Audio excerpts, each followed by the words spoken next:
Brought to you by Biz Analyst by Khata Book. ना computer ना file, अब tally data on mobile बिज analyst के साथ। नमस्कार, मैं हूं आलोक जोशी और आप देख रहे हैं बिज अड्डा। और बिज अड्डा में आज फिर बात होगी LIC की। ज़िंदगी के साथ भी, ज़िंदगी के बाद भी। लेकिन ज़िंदगी के साथ और ज़िंदगी के बाद के अलावा इस वक्त चर्चा हो रही है IPO के साथ भी और IPO के बाद भी।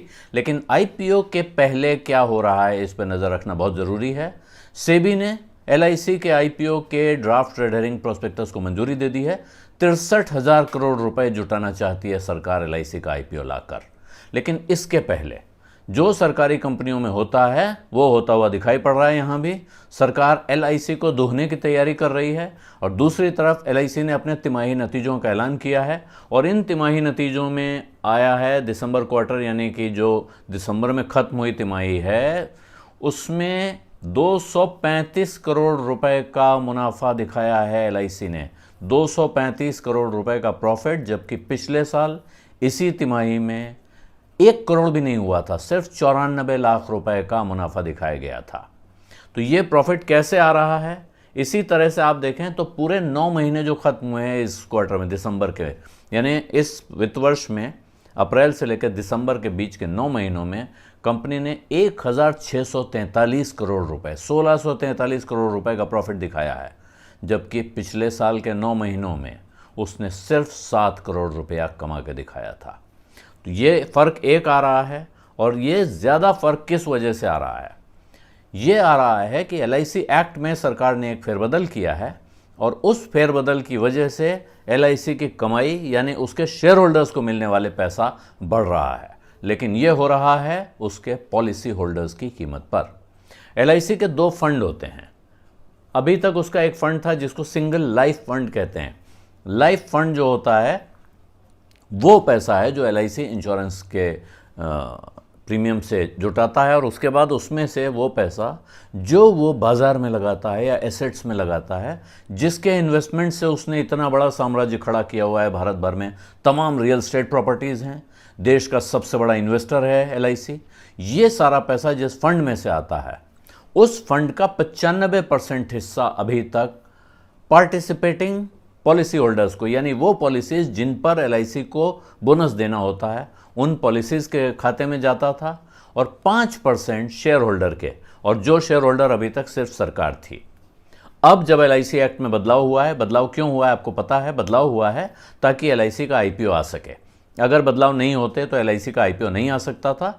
लेकिन उसके साथ में सरकार ने इस फंड को, इसके LIC के लाइफ फंड को 2 हिस्सों में बांटने का भी फैसला किया है। अब ये पार्टिसिपेटरी पॉलिसी फंड और नॉन पार्टिसिपेटरी पॉलिसी फंड, 2 तरह के फंड्स में इसका बंटवारा हुआ है।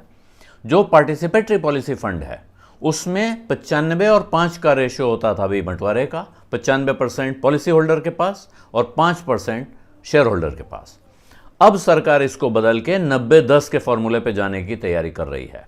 90% पॉलिसी होल्डर का, 10% शेयर होल्डर का, जिसमें सरकार के साथ साथ अब आम इंसान भी शामिल हो जाएगा, जिसमें LIC के पॉलिसी होल्डर भी शामिल हो सकते हैं, क्योंकि LIC अपने पॉलिसी होल्डर्स को भी शेयर प्रेफरेंशियल अलॉटमेंट में देने की तैयारी कर रही है।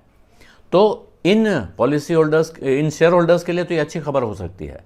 लेकिन अभी सरकार क्या करेगी?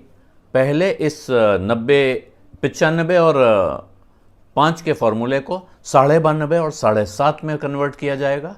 और उसके बाद 2025 वाले साल में, 2024-25 में ये 90-10 में कन्वर्ट हो जाएगा। यानी तब ये जो 10% पैसा है ये काफ़ी होने जा रहा है। अभी वो 92.5, 7.5 के फॉर्मूले पे जा रही है, जिसकी वजह से इस फंड के 2 टुकड़े हो जाने से जो नॉन पार्टिसिपेटरी पॉलिसी फंड है, यानी जो नॉन पार्टिसिपेटरी पॉलिसीज़ हैं, उनका पैसा इन्वेस्ट किया जाता है।